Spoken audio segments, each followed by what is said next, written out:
nonetheless, we're glad that you're here. I'm Dan Swensen, Director of Innovation and Development with ReSource Pro.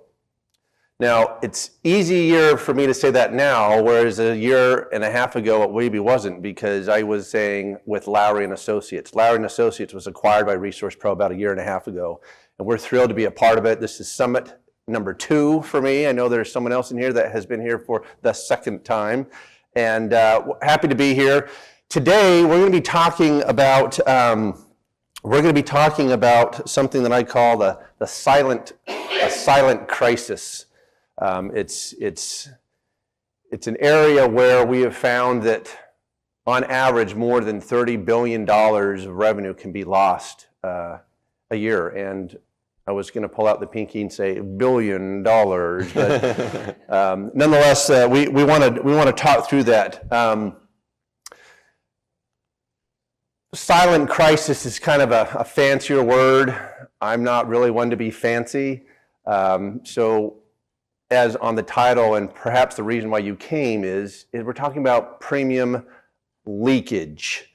Now, in light of the topic, leakage to me can sound a little embarrassing, taboo, funny, perhaps even a personal problem. And quite honestly, it's one of those where you might hear said in a support group, "Hi, I'm Dan. I have a leakage problem." And you get those empathetic nods all around. Somebody hands you a pamphlet. It's a whole thing. But the truth is, premium leakage and this insurance world that we're a part of, it's not about awkward conversations. In fact, it's about very real conversations. Talking about real dollars that seemingly are slipping through the cracks because of lots of reasons. It could be poor communication.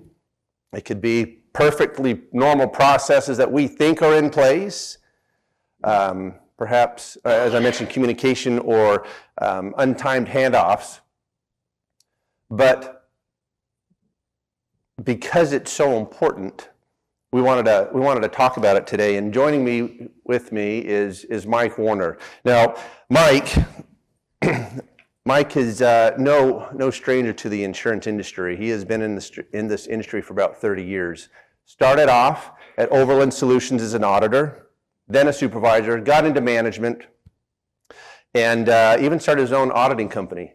And then found his way managing the Southeast area. Currently he resides in Atlanta, Georgia, and serves as the Vice President of Premium Audit for Builders Insurance Group, where he's been doing that for 20 years. And so Mike's going to be joining us today and sharing some of his insights. And just so you guys know, I was 5 years old when I started in the industry, okay? Just so you know.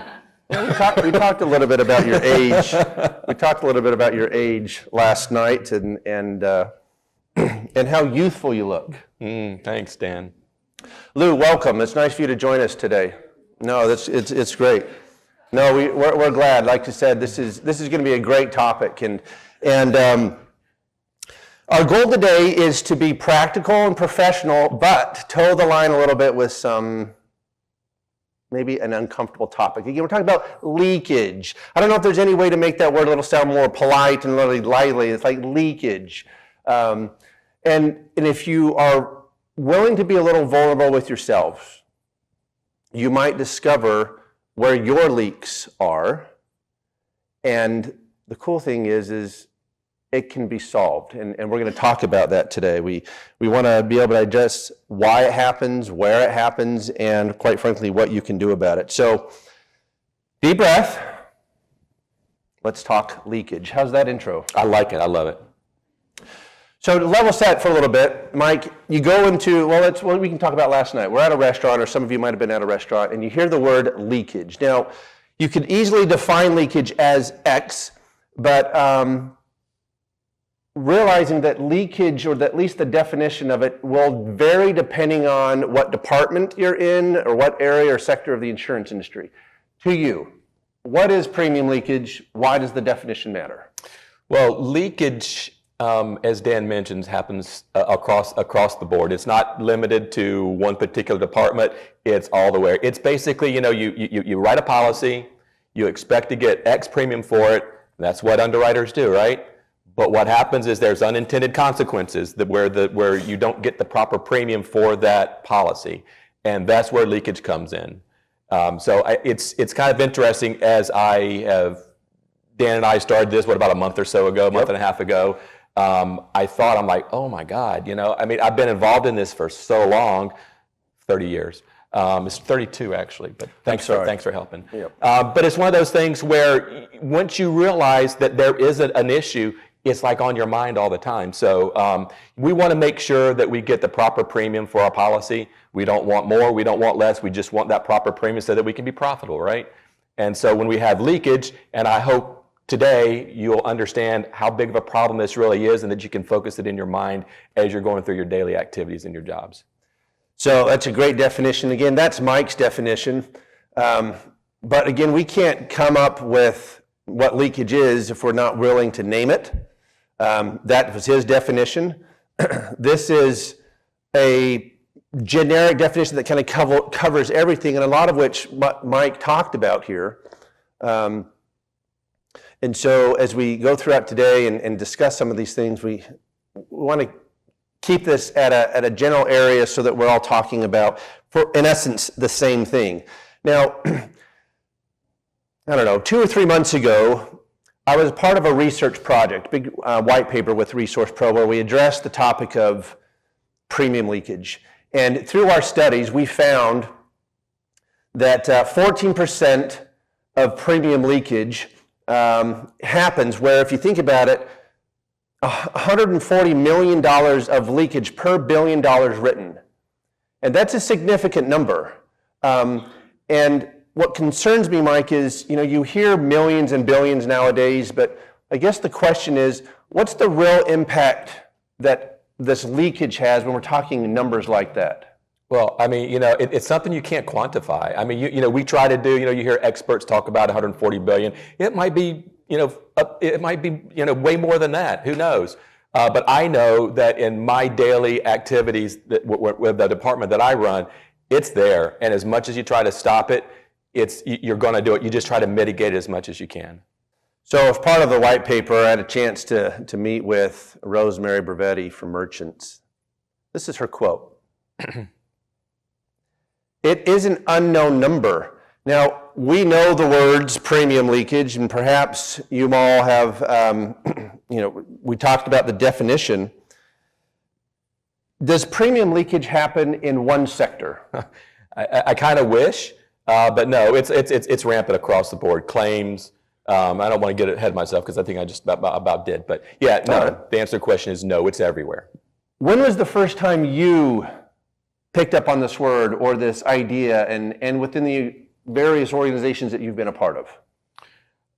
Well, I started out as just a premium auditor. I started out, auditing things. I didn't know what it was. You could see when I would do my audits, you could tell that, any of you guys know anything about auditors, and if you've been in an audit, you go out there and you look at your audit that you've done, it's like, oh man, I looked at last year's audit, man, my audit's way better than their audit. And you look at that and you're saying, man, how good you are. But then you go the next year and you say, oh my God, that was my audit I did last year. So, I didn't know the name that it was leakage, but I could see that there was a misclassification. I misrepresented things. So I could tell that there was an issue. Way back when I was 5 years old, I knew that there was a problem. Those of you that raised your hand in regards to leakage, would you say it was more or less? Was it more or less than you thought? We know that there's leakage, but there's some leaks that can be a slow drain, and some can just be a slow drip, and some can be a steady drain. Mm-hmm. So you think about that, and I remember in talking with you, Mike, you said that, as soon as this topic was coming and we were addressing it, you found more and more areas, or at least it came to your mind like, oh my gosh, we have it here and here and here. Well, I knew they were there, yeah. But I think we, as I say this all the time to my staff and to myself, because I got to preach it to myself. We are human beings. We are creatures of habit. We kind of go through the motions, and pretty soon we just kind of do the same thing all the time, and we don't think. I mean, it's my job as a manager to think, to reinvigorate my people, to reinvigorate myself, and to make sure I stay focused on the problems that can cause loss of premium, and that's what leakage is. It's loss of premium. So, I've just got to make sure that I keep myself totally on board with making sure I capture the right premium. As I said earlier, I don't want more, I don't want less, I just want what we're due, right? No. So back to, again, we're looking at a significant amount of money, $30 billion annually, that happens to be draining in this industry, of which we're all a part of, and everybody that raised their hand, again, you're experiencing this, and those that didn't raise their hand are too embarrassed to raise your hand, and it's okay. By the end of today, we're all going to be in a circle, saying each other's names. Kumbaya. Yes, we will. Yeah. So back to our research, we have found some of the root causes to be addressed in various areas: underwriting, data integrity, inefficiency claims, and so forth. Mike, looking here at the graph, underwriting errors and misclassification typically at the very top from what our research is. What's happening? Like, why underwriting?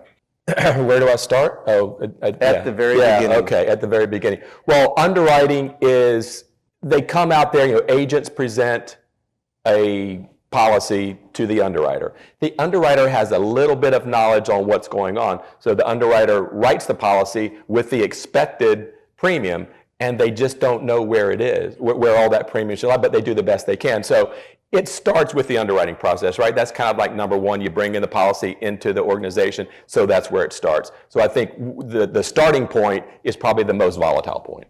Okay. And we're talking about classification errors and codes, and can you share an example where, with underwriting, we're establishing the risk, we have a code, they're doing the best that they can, and where that can lead to a significant problem? Yeah, sure. Like I said before, underwriters, I mean, how many of you are underwriting? So you got underwriting in here? You do the best you can, right? I mean, I call underwriters gamblers, right? That's essentially what you're doing. You're hoping you bring in the best premium, and you're counting on that you're bringing in the best of the best, and you're going to have no claims and no leakage. But you don't think about that, do you? Do you think if I bring this in, I'm not going to have leakage? You don't, but hopefully after this you will. So I have an example of when I first came to Builders. I'm Builders Insurance, so guess what we write predominantly? Construction, right? And construction is the number one underwriting issue that's out there as far as leakage go, just because of the way they're classified. So there was this class code. Anybody know? I'm going to talk geeky a little bit, but I'm not going to try to get too geek on you, okay? Test this group. Yeah, so you got 5645 on one side, which is residential construction, and then you have another class code which is called 5610, which is debris removal. Well, those two codes are not supposed to be on the same policy at the same time. When agents look to write policies, they want to keep the risk down low. They're not concerned about the proper premium. They just want to get things in the door and get the premium on the book so that they can make their money. So when I first started Builders, I saw 5610 was rampant on there, and it's a lot lower rated code than what 5645 is. So I told my staff, I told Premium Audit, I said, you guys, some of you guys may not think this, but you may think that your department is, but I said, I think Premium Audit are the gatekeepers of the premium.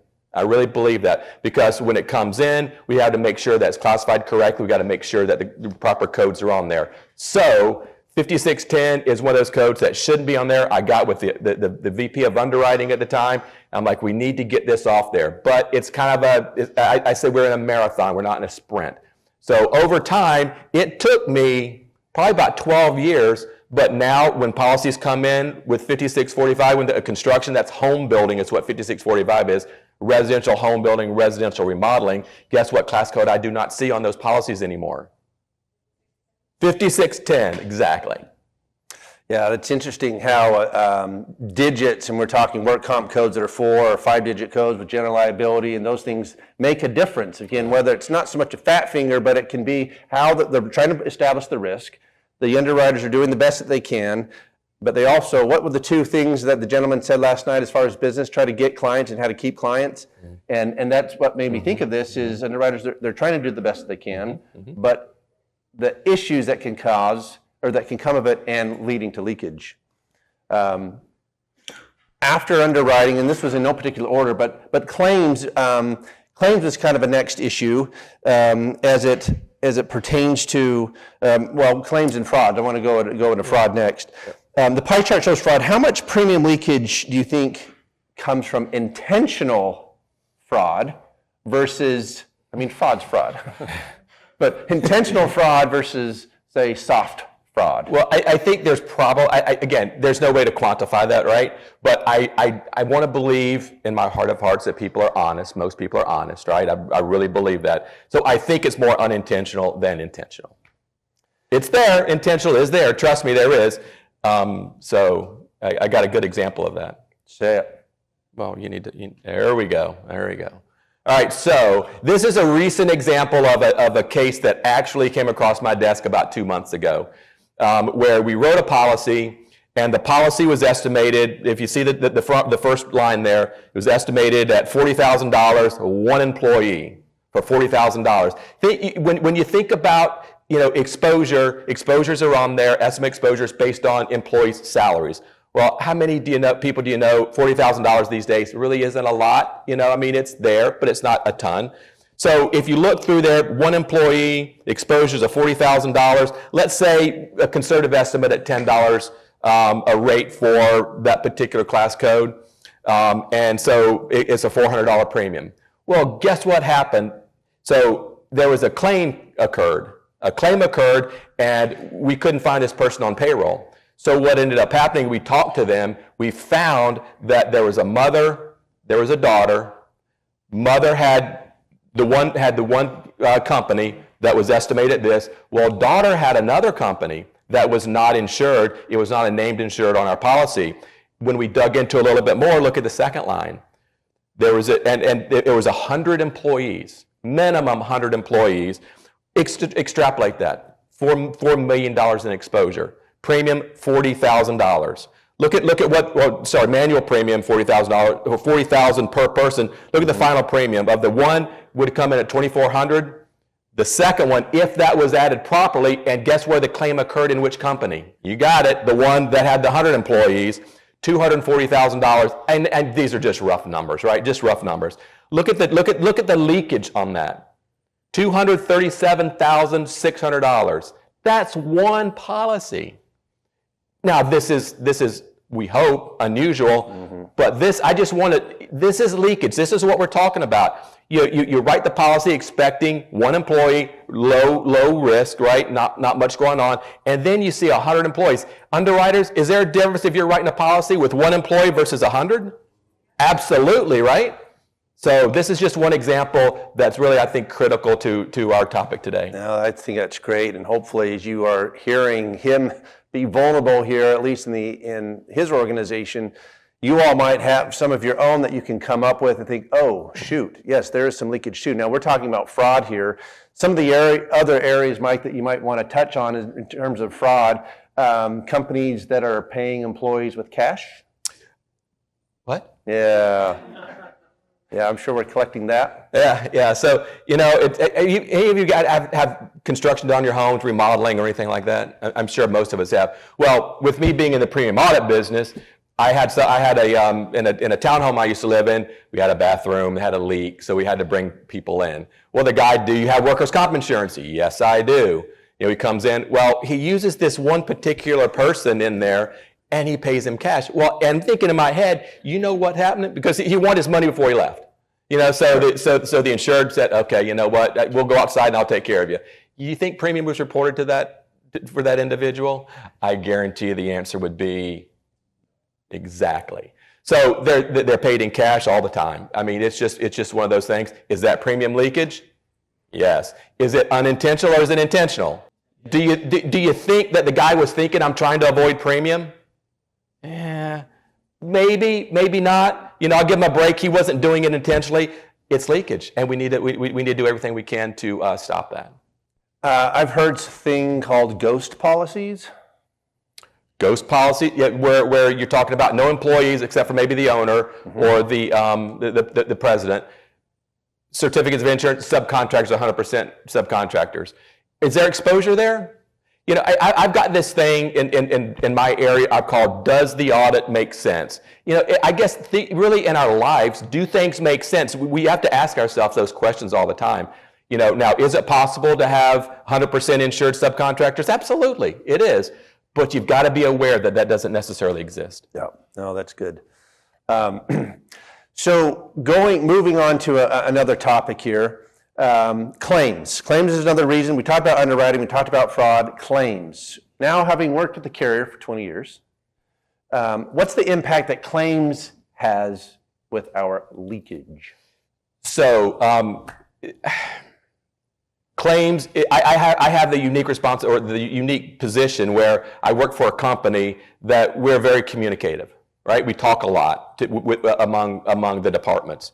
So I have one of my good friends is a VP of workers' comp claims, and we talk about that is very important from the claims side of things.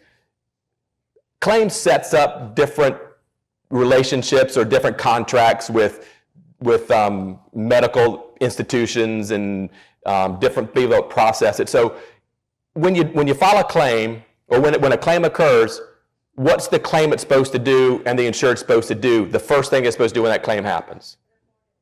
Call it in. What happens? Does that always happen? No, it does not always happen. So what does that cause? It causes the insured, well, the insured says, you know what, I'm just going to go in, I'm going to pay for the claim, and hopefully nothing will happen. Well, I tell you what, in our industry, we have claims adjusters come in and say, Mike, we have never seen the type of claims in our industry, in the industry that I've been in before, that what I found here at Builders. I mean, you know, you can have just a little cut, and it can turn into an amputation. You know, they have diabetes, and so something happens, and then it causes more problems. So it's extremely important for employers to report their claims immediately. You know, you've got costs associated with it, so the more we can keep the claim number down, the better. And see, that's one of those unintended leakage issues that we're talking about there, you know. So the better we can do educating our insureds to report the claims correctly, the lower the cost, the more premium that we can keep. So you mentioned, you know, when a claim comes in, it's got to be reported, and there's a ripple effect here. So, Mike, we're talking about underwriting, we talked a little bit about fraud, but now claims. We've got different departments. Like here in this room, we probably represent, we got somebody that was brave enough to raise their hand about underwriting. We have other areas. I'm sheepish too, but yep, that's okay. It's okay, but that's nonetheless, in the different areas, how do people come together? Like it sounds like you're talking about there's an importance about coming together, that this isn't just a leakage problem in one sector. So how many have ever heard of silos in insurance companies? I saw somebody really laugh about that. Yeah, silos are there. You know, I've got my department. I want to run my department. I don't want anybody telling me what to do. Then you got the other department. Oh, nobody's going to tell me what to do. This other department, same thing, right? So I think it's critical to break down those silos. We have these things at Builders called underwriting alerts.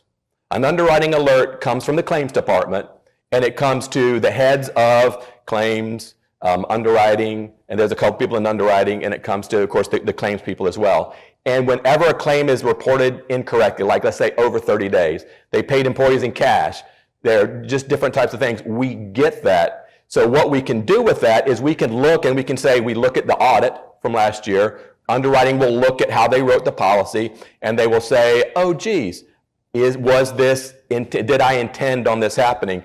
And you know, one thing is, you see, John Smith, that's the kind of a, you know, average name, right? You know, it is. John Smith was swinging around the rafters and fell and broke his back.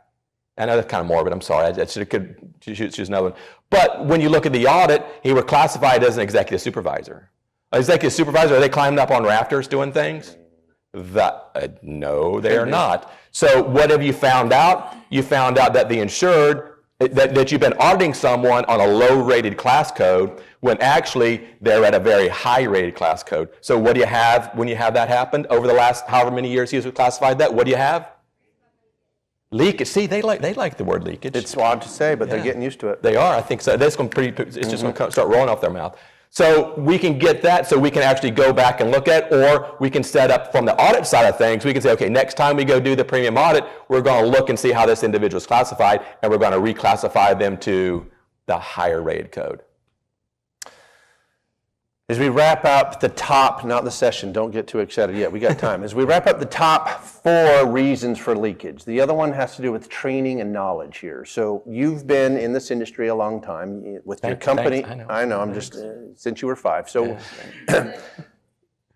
with the company you started, an auditing company, and even now, training I know is a big topic for you. So talk to us briefly about how knowledge and training impacts, or the lack of knowledge and training perhaps could be a contributor to leakage. How much more time do we have here? Yeah, you guys here for a couple hours yet, right? Yes. You know, so a big believer in training, and I would imagine that every single one of you, training is on your mind, whether you're a leader in your organization, or whether you're, you know, or whether you're not just an employee, right? But you know, you don't have the responsibilities of leading a group. You can lead yourself too, though, right?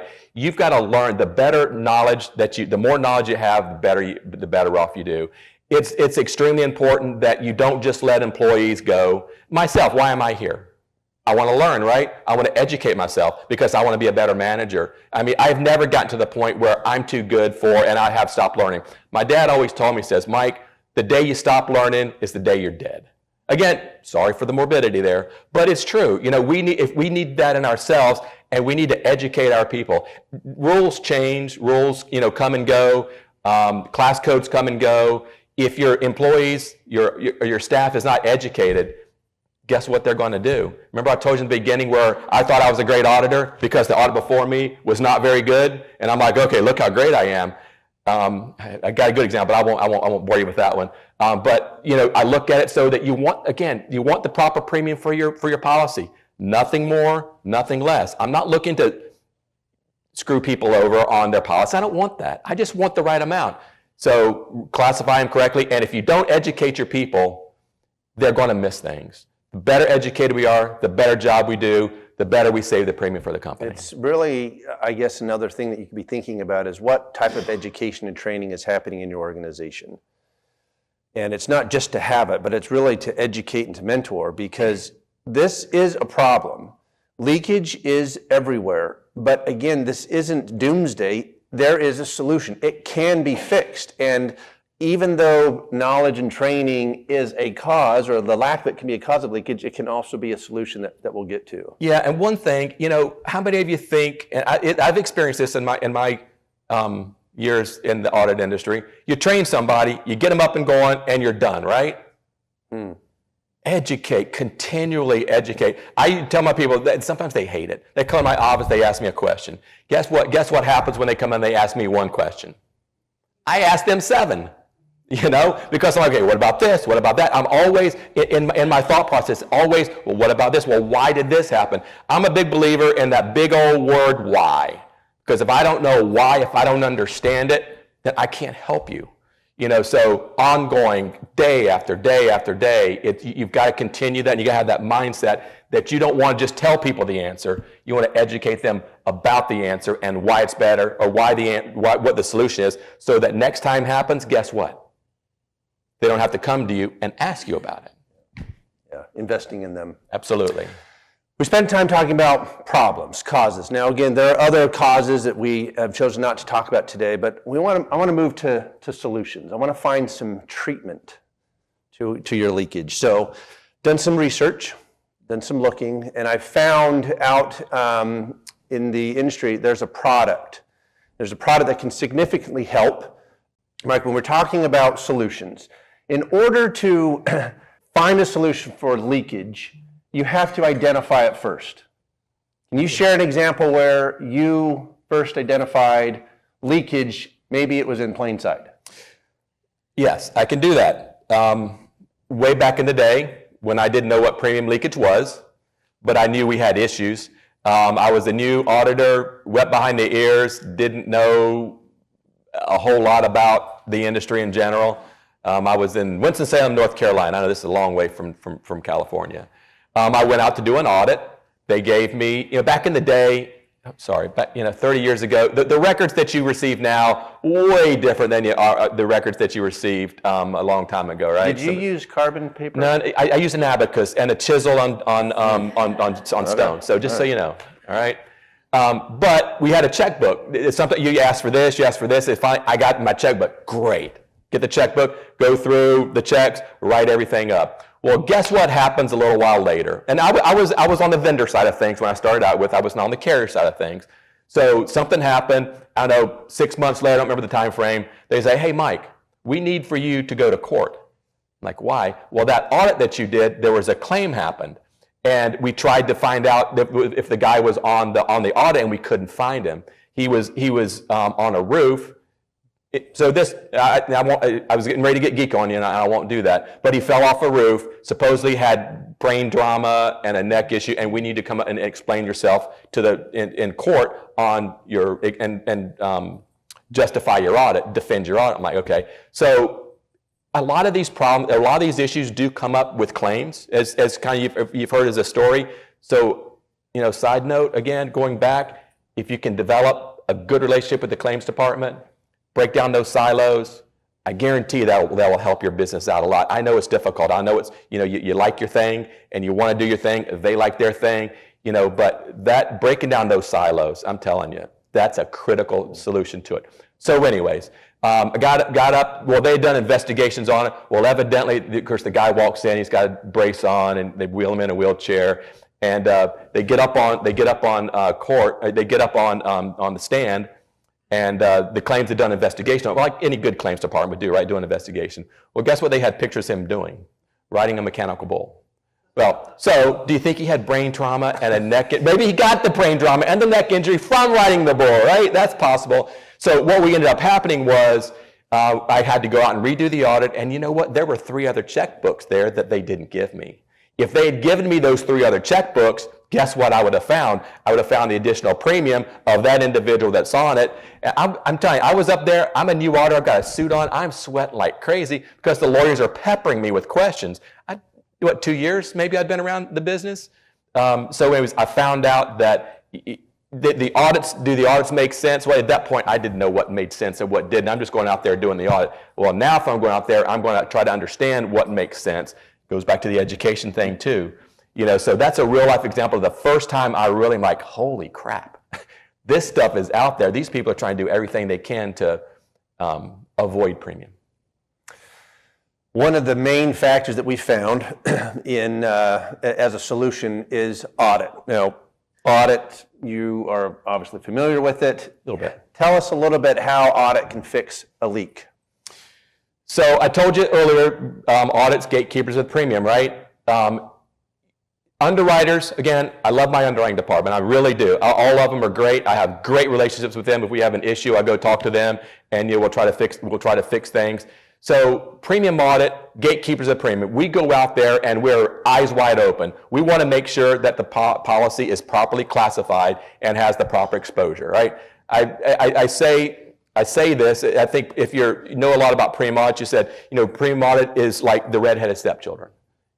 Where it's at the end, they look at premium audit like it's a cost center, right? A lot of companies look at cost centers. Well, I'm here to tell you, it's far from that. We are a profit center. I mean, we really are. We actually bring in additional revenue into the company. And with my company, I keep track of APs, RPs. You guys know what APs, RPs are? Additional premium, return premiums. I keep track of that, and we budget for it. Well, guess what happens if we have a lot of extra premium? What does that do to our bottom line? It makes it go higher. Now, should that have been caught in the beginning? Yes, but that's why underwriters do their dead level best. I know they do to get the proper premiums on there. Audit comes in, they say, okay, the old saying, trust but verify? We've all heard that statement before, right? That's what we do. We go out there and make sure that we have captured the proper premium that the underwriter expected when they wrote the policy. How do you juggle, though? So audit is important. Audit discovers leakage, and it can get some return premium or additional premium. How do you balance which policies you audit? I mean, are we auditing all policies? There's got to be a balance where it costs money to do an audit, but it also could get some additional premium. Okay, so you're talking about an audit. What do I want to? How many policies do I want to audit? All of them. But guess what I don't do? Audit all of them, right? So what decisions do I make on which ones to audit and which ones not? Again, the name of the company I work for is what? Builders. Builders Insurance, right? Guess what? We do a lot of work in what industry? Construction. So this and as I said in the very beginning, construction has the highest rated premium leakage of all industries that are out there. Do I want to audit all of my construction policies? Most of them. But what you've got to do is you've got to do analytics on what's out there. You've got to do the data. You've got to capture what the by class code, what the estimates were, and what the final audit totals were. And what we found out is there may be a couple of class codes that are out there that we don't audit in the construction industry, but we also have some non-construction. We do. So there are some brick and mortar companies like, they have 7-Elevens in California. So some of those are like they're brick and mortar. The exposures don't go up and down a lot. So are those really the smart thing to do to audit all the time? Yeah, probably not. So if you can identify the risks that don't develop a lot of AP or RP, then I think you've got a better chance of focusing on the ones that do have the big change in APs and RPs. So has anybody been to a session so far yesterday where they talked about AI? I was waiting for that. Yeah. How does AI play into leakage and audit and this issue? Yeah, so be honest, I'm not the big AI guy. All right, I'm not. I kind of take things a little bit slower. Some people are, okay, let's get into it. I'm kind of like, let's stand back, let's sit back, let's see how things are going. Is it something out there that we need to invest in? Absolutely. How much? I don't know. I was at a Veritas conference in Vegas about a month ago, and ISO, they're the keepers of the premium they keep track of the GL class code. So we audit GL, so I'm going to move to GL a little bit. They showed of how their program is investing in AI. So what they do is they put in class codes. They say, okay, I want a business in upstate New York, and it's a Papa John's. And you plug it in, and you say, what class codes are possibly available to them? Well, let me ask you, how many of you know what Papa John's is? Right? Okay. How many of you think, does Papa John's sell alcohol or not? Guess what I found? Guess what PAWS found or ISO found at this one place up in upstate New York? They plugged it in. They found out that 2 years ago they got their liquor license in this, and that Papa John's sells. I know, it's crazy. It's crazy, but they sell alcohol. So had they not put that in there into their AI solution that identified these are the possible class codes, we would have missed it. And guess what we would have lost? We would have lost premium. We would have had leakage going on, right? So AI is absolutely in our future. How we use it, I don't know, but I loved what I heard in that situation. Never take out the human element. I'm a big believer of that. But how can we use AI in the human element? So here's an ending phrase I want you to consider. We talked about this, and I'm being honest here. You all have a problem, a leakage problem. That doesn't sound any better. Think about this, because it's not if, it's how much, and really what we can do about it. The takeaways here, ideally for you, is that it's a problem, but it can be fixed. And there are methods to have it fixed. We've talked about some of them. Things that you could consider as you leave here today, and you talk to those that said, hey, how was Summit, or how was that session? Consider that there are some things that you can do over the next 30, 60, 90 days that are going to help to mitigate this problem of leakage. And you end up being the hero. Like, people know that there's a leakage problem, but just as Mike said, the more you talk about it, the more it's discovered, the more less awkward it becomes. It's not taboo. Suddenly you're going to be going around out of here, you're going to say, you got a leakage problem? Yeah, me too. And it's like, okay, we got it. We got this. This is a whole effort to just make you aware as to where those leaks are, how you can fix them, and what we can do together to do it, to go about doing it. I appreciate, Mike, you joining me here. Sure. This is This is an important topic, and we'll stick around just for a few more minutes afterwards if you want to get into some more details. But Mike, I appreciate you joining me here today, and for all of you for coming. Enjoy the rest of your... Thank you guys, appreciate it. Break down those silos.